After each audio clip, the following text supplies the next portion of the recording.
Netflix recently released an anthology series inspired by true stories from the Thai radio program Angkhan Khlumpong, or Terror Tuesday, Extreme. The radio show features listeners sharing their real-life paranormal experiences. Netflix adapted 8 stories, and this is the recap. Welcome to Random Recaps. In this video, I am going to recap the show.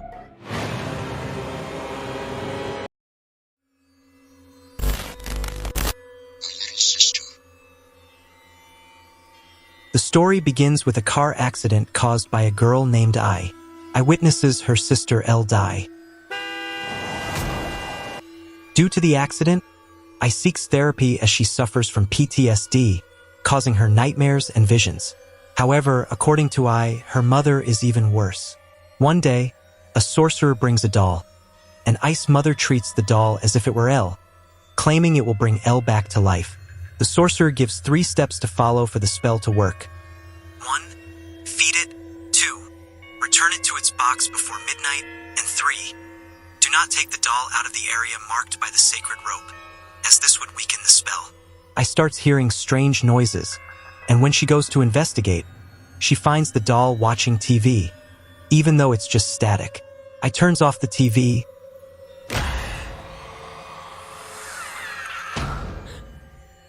but her mother arrives and turns it back on, claiming Elle was watching it. I tells her friend that her mother is sick, thinking the sorcerer only deceived her and took advantage of her trauma. Her mother always puts the doll back in its box before midnight, but one night, I takes the doll out and tries to talk to it. After midnight, the doll transforms into her sister. I can't believe it's really her. Her sister hugs her, saying she missed her. I admit she didn't want things to end this way, but Elle suggests I always wanted this out of jealousy since Elle was their mother's favorite. Scared, I pushes her away. Elle then cries out for help, saying she's suffering. I wakes up from the dream and, realizing her pet bird is missing, goes downstairs to find it. She discovers her mother threw the medication in the trash and tells her mother she needs to take it. Agitated, her mother insists she's fine and doesn't need to take anything. Angrily, I grabs the doll to throw it out of the house. Her mother tries to stop her, and during the struggle, they tear the doll's clothes, revealing a tattoo on it. Later, while talking to the doll, her mother tells I that she's the one who's sick. Tired of everything, I decides to leave the house but starts hearing strange noises. Her mother grabs her and sedates her with chloroform. When I wakes up, she's tied to a chair next to the doll. Her mother brings food for both I and the doll, and we see that it's soup made from ice bird. I's mother is traumatized not just by the accident but also by the fact that I's father abandoned them. Since I is her ex's child, she vents her frustration and madness on her. Her mother brings insecticide, pours it into 2 glasses, planning for both of them to drink it and join Elle. Her mother drinks the insecticide and tries to make I drink it too, but at that moment, I freeze herself and spits out the insecticide. Her mother tries to kill I, but I kicks her, though she hurts herself. Her mother says the doll told her they had to do this. I looks for the doll, but it's gone. The creature chokes I, who starts having visions of her sister and mother being happy. Just as she's about to die, her mother stabs the creature. I takes the doll out of the house to stop the spell. She notices that he has no injuries on his hands and that it was all a hallucination. We realize that her mother is also dead. At the therapist's office, we learn that I wasn't taking her medication, which caused her to have hallucinations and nightmares. When the therapist reminds her that her mother is dead, I says, she wasn't talking to anyone, just to herself. She contacted the sorcerer who gave her the dolls to pretend her mother and sister were alive.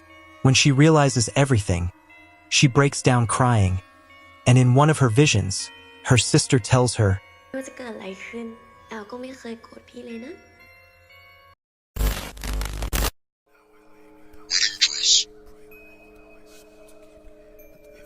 The story begins with a very thin girl sewing a wedding dress until she pricks her finger with a needle.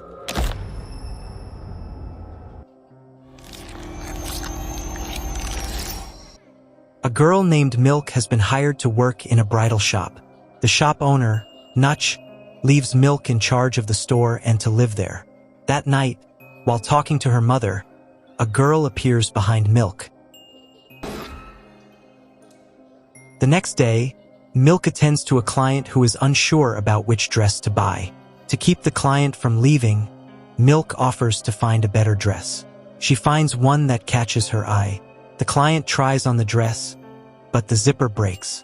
The client asks for the size to be adjusted, but Milk says it might take a long time. The client insists that it be done quickly, and Milk responds. The client gets offended and makes a video, feeling deeply insulted. Milk insists she didn't say that, and to keep her job, she offers to adjust the dress as quickly as possible and with a discount. The client agrees on the condition that if it's not ready in a week, she'll post the video. That night, Milk sets out to fix the dress but hears strange noises upstairs. When she goes to investigate, she finds someone coming out of the curtains, but it's just her boyfriend, Bank. Milk asks her boyfriend how he got in, and Bank says she was the one who let him in. Milk, confused, says she didn't, but we see Milk, in the wedding dress, letting him in, and they have sex. Milk doesn't remember any of this. Milk and Bank argue when Milk asks when they'll get married since Bank doesn't want to. But Milk does. Bank leaves angry, and Milk is left sad and falls asleep. When she wakes up, she finds weight loss pills. The next day, Milk sends messages to Bank, but he doesn't respond. Suddenly, she feels nauseous and vomits hair. She then encounters the girl in the wedding dress again. She falls asleep again, and when she wakes up, she realizes there are no more weight loss pills. Milk continues working on the dress as quickly as she can and injures her finger. Using her hair, she continues sewing the dress.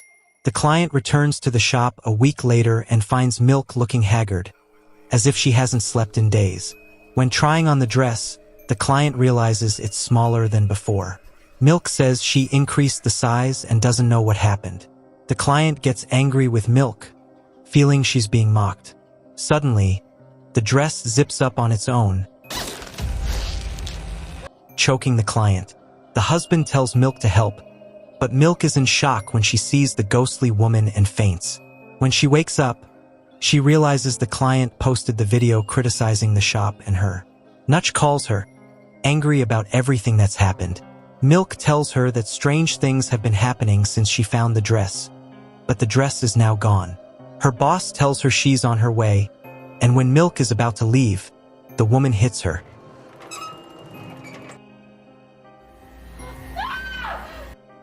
In a flashback, we see that Milk killed Bank before leaving. The dress floats in front of her. The boss arrives looking for Milk. When she goes upstairs, she finds the woman in the wedding dress. This woman was named Pete, an obese girl who worked in the shop. Sad because she couldn't wear those dresses due to her weight, Pete asked Nutch to take her to get surgery for a better figure. Nutch complies and Pete achieves a better figure.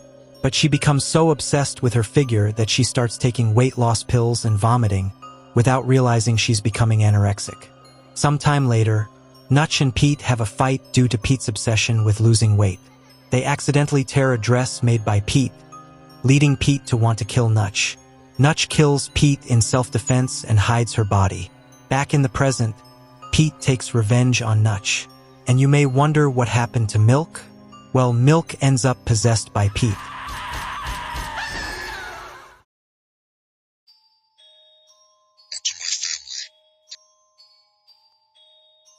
The following story begins with a family moving into a new house.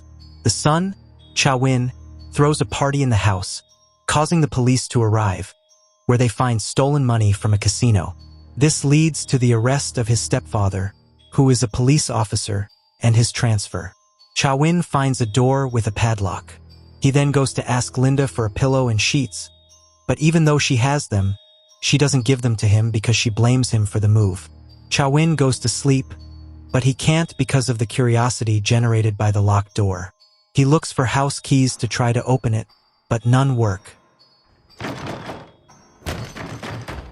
While trying to open it, Chawin breaks the seal on the door. He feels something behind him but closes his eyes to avoid seeing it. Linda sees him standing with his eyes closed and thinks he's just joking. The next day, during dinner, Linda wants to take her plate of food, but her mother tells her.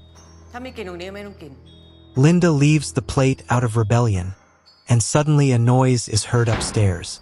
Her mother, thinking it's Linda, goes to scold her but realizes that Linda never went upstairs. The father and mother try to open the door until they finally succeed. But when they enter, they only find an empty room. The next day, the mother feels a presence watching her. Later, while they are eating, Win apologizes to Linda for getting her father into trouble. Win drops his spaghetti, but when he goes to clean it up, someone else grabs it. When he goes to look for it, we see a figure behind him, but when Linda looks, there's nothing there. Win tapes the seal back on, hoping the ghosts will leave them alone. The next day, the seal is broken again. Win and Linda notice that their mother is acting strange, suddenly much happier, and she had never made them breakfast before. After that, Win searches the internet about the seal and finds the same seal, which says it's used to trap spirits of a family in a room. According to the article, a family of 4 died in that room, poisoned by someone in the house. This makes Win and Linda think their mother is possessed. Their mother goes shopping to prepare the same meal that the family was poisoned with. At dinner, the siblings refuse to eat, causing their mother to act even more strangely. She says she wants to be a good mother, telling Win that the man is not his biological father, and that her husband knows Win hates him. The mother cuts her arm and tries to kill her husband. Linda throws hot water at her, and the husband kills her, revealing that he is also possessed. Win looks for a weapon, and Linda tries to leave the house, but her father slams her against the door, killing her. Meanwhile, Win does nothing. Win points the gun at his stepfather, who asks him to shoot. Then we see that Linda is still alive and kills her father. But Linda is alive because she's also possessed. Win, terrified, hides in his room. Linda tries to enter and Win shoots her. But Linda remains possessed, and her parents, also possessed, get up. Win tries to escape and hides in the room with the seal. There, he trips, and when he wakes up, he sees his family alive and happy. Win starts vomiting blood and watches his family die from the poisoned food. When he wakes up, he sees himself taking a photo with his dead family. He tells himself, "You will never feel alone again because no one will escape." He seals the door and shoots himself. When Win broke the seal, it was his parents and Linda who were behind the door.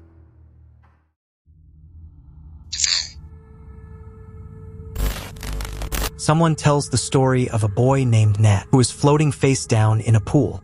A girl named Dao comes to help him, thinking he was drowning, but he wasn't. Dao asks him why he was floating face down. But for now, we won't know. 8 years later, Nat and the girl are together, and the girl goes to pray to a goddess who she believes helped her get Nat. At the shrine, an old lady tells us the story of the goddess. The goddess was the daughter of a fisherman who fell in love with a prince, leading to a forbidden love between classes. Prevented by the elders, she decided to end her life to escape the pain. According to the lady, the prince was already engaged, and after having an affair with the goddess, he discarded her. The goddess returned and visited the prince and his fiancée at their home. She conjured a storm and used it to flay the prince as if with knives. The goddess believes that love is a matter of life and death. Sometimes she uses her power to make lovers see the true essence of each other. After the story, Nat and his girlfriend pray to the goddess to help them stay together. The goddess tells Nat that if he keeps his problems to himself, it might be the end of their love. But Nat doesn't show the paper to Dao. Nat sends his portfolio to become an architect in Sweden, but he hasn't told Dao anything yet. Later, Dao asks Nat to run the resort her father is in charge of until they grow old together.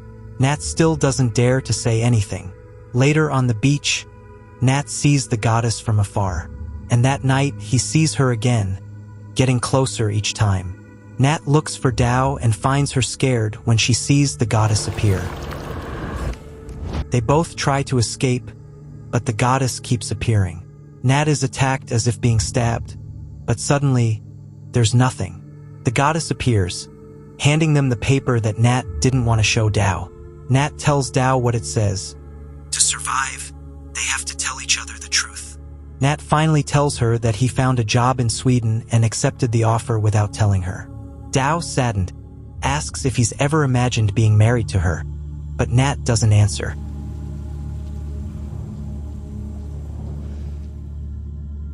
Dao sits elsewhere, and the goddess grabs her. Dao wakes up at a baby shower. The goddess pressures her to confess what she said that day. Basically, what Dao told her friends that day is that her feelings for Nat have been fading. She feels that she no longer talks to Nat like before, feeling frustrated because she thinks she'll lose him, and believing that marrying him would fix everything. Dao asks Nat to have a relationship like before, saying she confessed everything. The goddess knows she hasn't confessed everything, so she sends her to another memory, where they're in a conversation with her father. It turns out that Dao got Nat the job at her father's resort because she felt sorry for him since he couldn't find a job. Nat gets angry at her for pitying him and reveals that he lost a job opportunity abroad because her father asked him to stay with her, as he was sick and could die, although he later recovers. But by then, Nat had already lost the chance to go abroad. So he applies again to, according to him, get away from Dao. Dao tells Nat that he wasn't the right person, but without realizing it, she got stuck with him. The goddess tells her. Nat asks Dao to say why she really prayed. Dao tells him she prayed to the goddess to always be together, which made Nat's plans always fail so he would stay with her. Nat asks why she was so selfish, and the goddess makes them remember the moment they met. At the pool, Nat tells her that he was face down because his ex-girlfriend, whom he thought was the one, left him for his best friend. Dao tells him that she is a girl without friends who wants to know what it feels like to have them.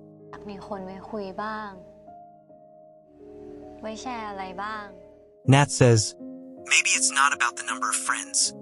If you have just one person who stays with you, listens to you, understands you, grows with you, that should be enough, right? Nat hugs Dao, crying after telling each other all the truths. The next day, the goddess leaves them in peace, and Nat receives an email from Sweden, realizing he has been accepted. In the end, the old lady at the shrine was the goddess, who helped the couple fix their problems. Spectral Class. The following story begins with a boy beating his grandmother to death, but the grandmother doesn't die. A primary school teacher named Oil is taking attendance in her classroom and notices that a boy named Nick has been absent for a while. A child jokingly says that Nick got high on drugs and was hit by a car. The child tells a legend that whenever the teachers walked through their classroom at night, they always saw Nick studying. The teacher asks the other staff about the boy, and they tell her that he always misses school, but they don't look for him because his family is very problematic. Despite this, the teacher goes to Nick's house to find him. There, she meets his family, who tell her that he became an addict and ran away. They also say that he stole things from the house and left with other addicts. Nick is the boy we see beating the grandmother at the beginning. Oil has to do a night shift at the school. Her mother calls to ask about work, and after their conversation, Oil hears a noise. She goes upstairs to check. She remembers the child's story about Nick, which makes her nervous. At that moment, Nick grabs her leg and tells her that he heard her when she came to his house. Oil tells him that his family said he's an addict who ran away from home. Nick tells her that it's a lie. He explains that the truth is that his father and grandmother want to kill him. Nick's father and grandmother appear in the classroom. The grandmother asks Oil to hand over Nick. Oil tries to escape with Nick, but his father grabs him. Oil helps Nick, and they try to flee, but the exit is locked. So they hide in the teacher's lounge, and Oil calls the police, but they don't listen to her. Nick starts hallucinating. Oil calms him down, and then Nick explains that a hermit, who is believed to be the reincarnation of an arahant in Buddhism, an arhat or arahant is someone who has gained profound insight into the true nature of existence, has attained nirvana, and will consequently not be reborn, tricked Nick's grandmother into trying his drugs and into drugging more people to gain merit. Thus, she also drugs her son. Both of them were drugging Nick, torturing him for a long time, and giving him hallucinations from the drugs. Nick thanks Oil for thinking of him because when he saw that she came to his house, it gave him the courage to escape, which is when he hit his grandmother. Nick's father and grandmother arrive, and Oil tries to make them leave. She tells them that the deities they see aren't real, they're just drug-induced effects. Nick's father grabs and hurts her, and then both of them drug her. Nick goes out to stop them, but his father grabs him and takes him away. Oil tries to vomit the drug but can't. Somehow, he manages to get up to help Nick, but the drugs are starting to take effect when the hermit appears, and Oil manages to overcome the hallucination. Oil finds Nick tied to a chair and stabbed, while the grandmother dances for the deity. Nick's father asks Oil if he can feel the enlightenment. Oil laughs.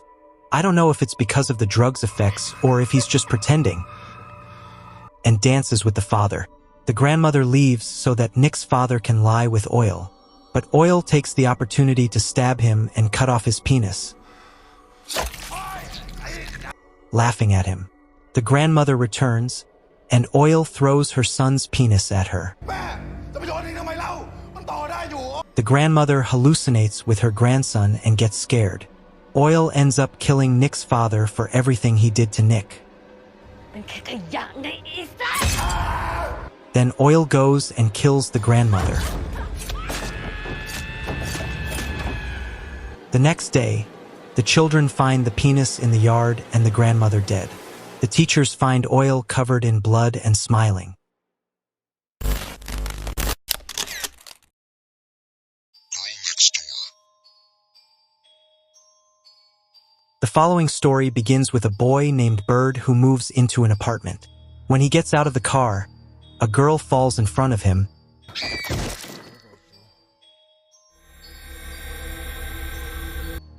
but it was just a hallucination. Bird moves in with the help of his friend Key, who lends him money since Bird quit his job. Bird notices that he has a very pretty neighbor. As he says goodbye to his friend, Bird leaves a note that says, "Hi, I'm Bird. I just moved in. Nice to meet you." When he returns to the apartment, the note is gone. After a while, Bird, anxious, takes drugs and starts hallucinating about the girl, believing she is in his room. When he wakes up, he realizes she isn't there. Bird finds a note that says, "If you hear something, don't be scared. Don't ask for help. Don't leave your room after midnight. If someone knocks on your door or walks around, don't respond. Turn off the lights. Turn off everything that makes noise." Bird calls Key to ask if he saw a note before. Bird thinks the girl left the note but dismisses it as nonsense. However, his friend suggests he follow the rules. Later, Bird starts hearing noises of people fighting and plays music to drown them out. Then, he goes to smoke and hears moaning next door. He tries to get closer to see, and he realizes the girl saw him. At that moment, someone knocks on his door. When he goes to check, no one is there. They keep knocking, and when he looks again, there's still no one there except a girl. His friend calls to say they didn't unload everything from the car. Bird ignores him and falls asleep. The next day, he finds the girl's apartment chained up. Bird knocks on the door, asking if she's okay, but no one answers. The girl opens the door, but then closes it again. Bird runs to get help, claiming there's a girl locked in apartment 406. The confused guard says no one lives there. So, Bird enters the girl's apartment through the window. Once inside, he finds himself, and then he reappears in his apartment. It seems he had taken drugs again. His friend calls him again to check on the apartment. Bird sends him a picture of the note and tells his friend he thinks a man locked the girl in the apartment. That night, before midnight, Bird leaves the apartment. His phone starts ringing, and he returns for it. The chains are gone from the apartment. As he goes back, he misses the midnight deadline, and the door closes. His friend calls to tell him that he found out Bird didn't quit his job, but was fired for being a drug addict. He tells him that the girl next door is just a drug-induced hallucination. Bird insists she's real and becomes desperate. When he goes out, he finds the apartment open. The girl comes out and speaks to him. The next day, Bird wakes up and finds another note that says, "Dear residents, there are malfunctions in the building that occur at an unspecified time. The malfunctions may cause discomfort, so residents are advised to follow the rules to the letter. For your safety, avoid investigating the source of any strange smells. Stay inside your apartment. Use protective devices to reduce exposure to hazardous noises. The plumbing system is not working correctly. Do not touch or consume the water for any reason. You may encounter other individuals in your residence. Do not greet them or make eye contact. Unless we notify you that everything has returned to normal, please do not leave your home." Bird realizes he can't leave his apartment and calls for help, but no one hears him. When Bird throws something, there's no one there, and it turns out he hasn't thrown anything. The lights in his room don't work, and in his bathroom they start flickering, water begins to overflow, and someone is standing behind him. He goes to talk to the owner of apartment 406 to find out what's going on there. The owner reveals that he used to live there with his wife, and in 407, a girl lived who was having an affair with him. His wife found out he was cheating, and they always fought. The man left the note for the girl not to leave after midnight and not to open the door if she heard his wife trying to open it. All the noises and moans that Bird heard were from that past. The man promised the girl he would leave his wife, but in the end, he chose his wife and they moved out. Days later, the girl in 407, out of sadness, jumped off the balcony. Bird tries to leave the apartment but gets burned while the girl watches him. He starts hearing noises from all around, and it begins to rain inside the apartment. Everything calms down, and Bird's mother enters the apartment, asking for her son to come back. Then Bird realizes he is dead, and when the girl from apartment 407 told him to stay with her, she made him jump just like she did. This trapped Bird in the apartment with her forever.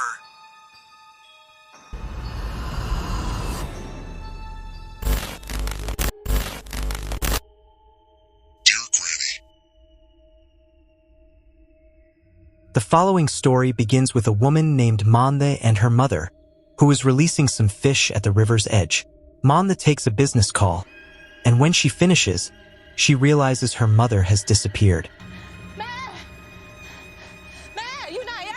Manda returns home without being able to find her mother.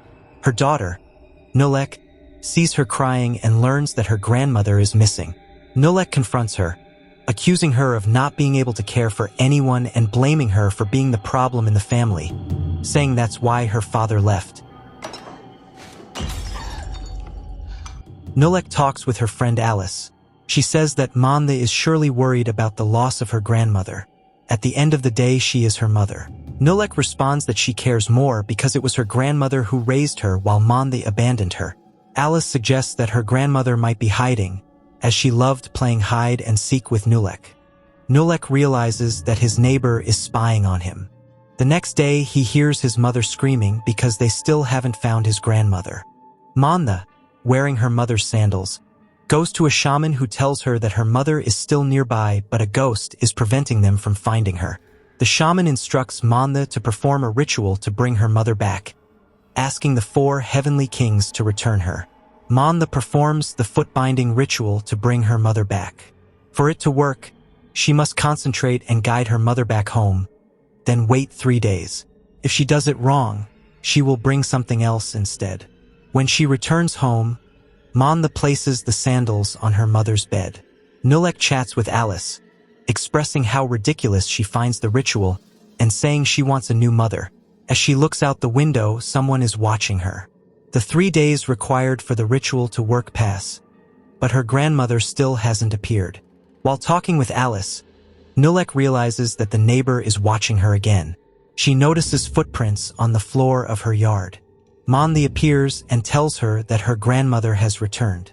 The grandmother tells Nulek that she is fine, although Nulek finds it hard to believe.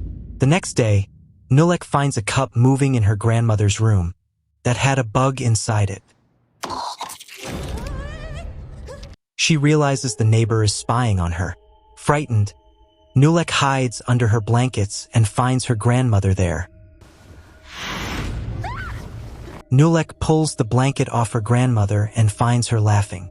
Nulek tells her grandmother that she missed her and asks her to stay longer. At work, Manda receives a call informing her that her mother's body was found dead by the river's edge. Manda calls her daughter, but she doesn't answer.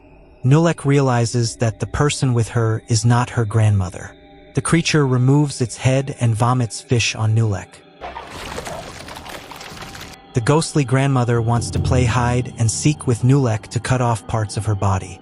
Nulek tries to escape the house but can't, so she hides in the kitchen. The ghostly grandmother finds her and cuts off her ear. While the ghostly grandmother counts, Nulek tries to escape the house through the bathroom window, injuring herself on the glass. She manages to get out before the ghostly grandmother catches her and runs. But the ghostly grandmother still chases her down the street, trying to kill her. Nulek falls in the middle of the street and is run over by her own mother. When her mother gets out of the car, we see that she also performed the ritual with Nulek. Flashing back, we learn that Nulek's neighbor was a YouTuber who believed the house was haunted. We see the neighbor recording Manda when Nulek throws the cup at her, and we see Manda talking to the ghost of her daughter. It's revealed that Manda's daughter ran away from home after arguing with her mother and died in a car accident. Nulek and her grandmother appear in the YouTuber's house and kill him. Viral curse. The last story begins with a woman who works at a laundromat. She has a daughter named Keu. One day, she starts watching Tuesday Terror, the radio show on which this series is based. A girl on the show tells a story about a single mother who had a daughter. One day, during a festival, the mother screamed at the top of her lungs that her daughter was drowning. She begged for help, but no one came to her aid, so she jumped into the water to save her little girl. After some time, she found her daughter's body. When she saw her daughter's body, she started to go mad, saying that a ghost had taken her child. The girl on the radio says that people asked the mother why she said that. The mother explained that just before her daughter died, she had been acting strangely. She said that a lady had been coming to play with her daughter. The broadcast abruptly cuts out, and someone appears behind. The shop owner comes to collect the rent, but the woman doesn't have the money to pay. The owner gives her 2 weeks to come up with the money. After she turns off the lights, someone appears in the shadows. The director of Keu's school comes to see her. Upon realizing the poor conditions in which they live, the director suggests that she enroll her daughter in a less expensive school than the one he runs. She offers him more money to keep her daughter in his school. Later, she finds a gold necklace among a customer's clothes. Later that evening, she leaves her daughter alone at the laundromat and goes out with her friends. Her friends notice that she is struggling financially and offer to help if she needs it. She insists that she is fine. Meanwhile, someone appears behind Keu. The mother hears what she thinks is her daughter calling for her, but the voice sounds distorted, almost aquatic.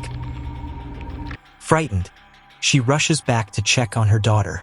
When she arrives at the laundromat, she finds the washing machine running and water dripping from the ceiling. When she enters the room, she sees her daughter sleeping. When she touches her, she realizes Keu is soaking wet and that this isn't her daughter. Keu turns on the light, and the strange girl disappears. Keu tells her mother that while she was gone, A lady came to play with her. Keo says the girl lives across the street. The school director calls, reminding her that he needs the payment. Stressed, she assures him that she'll pay on time. That day, it rains, causing the clothes in the laundromat to get wet. She goes to the shop owner to pay her, although she doesn't pay the full amount. The woman asks about her clothes, and she explains that they got wet from the rain. However, both the woman and the shop owner insist that it hasn't rained at all. When she returns home, another woman accuses her of stealing the gold necklace and pawning it. She pleads that she has no money, but the woman gives her 2 days to come up with the money and return the necklace. She becomes frantic, not knowing where to find the money. She sends Keo to take a bath while she packs everything to run away.